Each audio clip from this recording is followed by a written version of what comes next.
المحبة التي لا تتعب تلعب. جملة سمعتها لدكتور ماهر صمويل وخلتني أفكر في نوعية المحبة اللي بحب بيها الناس اللي حواليا، ومعنى وجودة المحبة اللي بجد. مش بحبك وقت فراغي ولا لما ظروفي تسمح أبعت لك رسالة، ولا بحبك في وشك وجوه قلبي سواد من ناحيتك.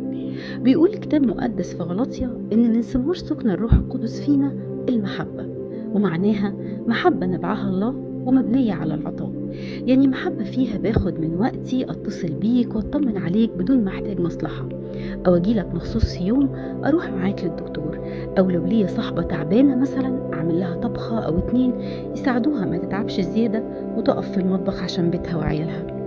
إحنا للأسف بالطبيعة كائنات أنانية، ما نعرفش نفكر غير في نفسنا ومصلحتنا وبس.